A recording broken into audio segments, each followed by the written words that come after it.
Ya, karena sebagian kita di Indonesia ini yang nggak paham fikih sholat berjamaah. Ya, imamnya dorong-dorongan. Imam harus ditetapkan, nggak boleh dorong-dorongan. Imam ditetapkan oleh pengurus masjid. Kapan qomat? Ketika imam sudah maju. Jangan jamaah yang nyuruh, qomat. Ini ada acara nih, nggak bisa.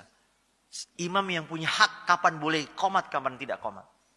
Kalau qomat masih sedikit, kata imam, bentar. Imam yang punya hak.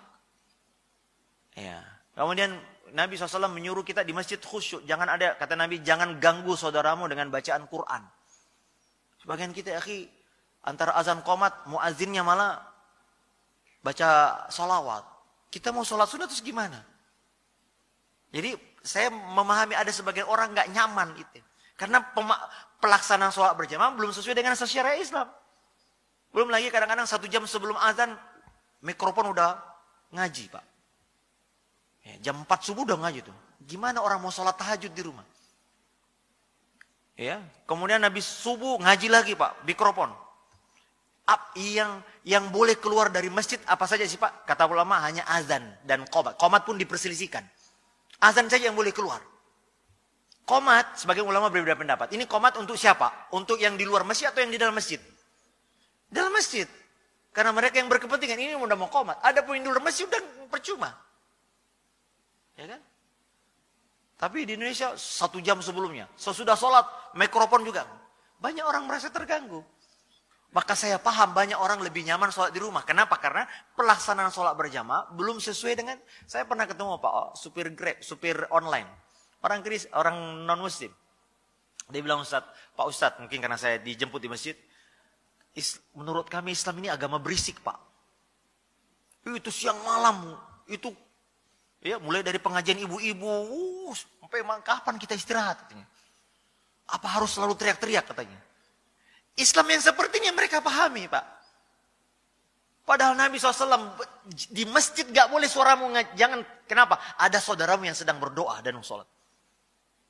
Tapi kita, akhi, Masya Allah, masjid ini, ya,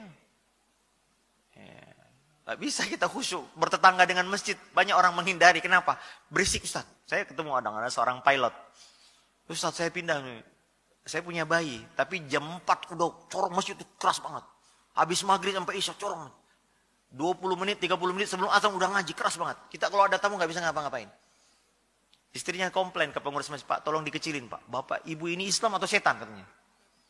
Suara ngaji kok gini. Ya gimana, orang mendengar Quran kan ada saatnya. Tidak setiap orang harus diperdengarkan Quran. Maka berusahalah kita melaksanakan sholat berjamaah dengan baik, Pak.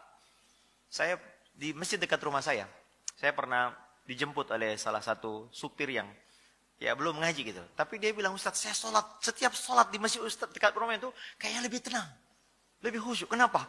Orang habis sholat, habis azan, tenang. Semuanya sibuk berdoa masing-masing. Gak ada yang ngobrol. Terus sholatnya rapat, nyaman. Bacaan imamnya, Masya Allah, kayak Ustaz kita tadi, enak, nikmat. Gak terlalu lama, juga gak terlalu cepat. Nah yang begini, itu fitrahnya orang awam nih. Orang awam dia, Pak, supir. Nah ini ada orang sholatnya cepat, Pak. Kadang-kadang kita, Pak, sholat berjamaah cepat, tapi zikirnya lama. Doanya panjang.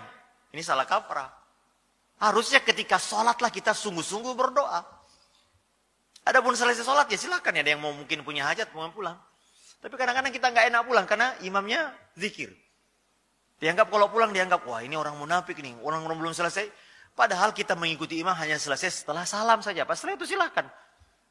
Walaupun yang afdal kita berzikir, tapi kalau ada hajat, ada tamu, ada apa, silakan tinggalkan.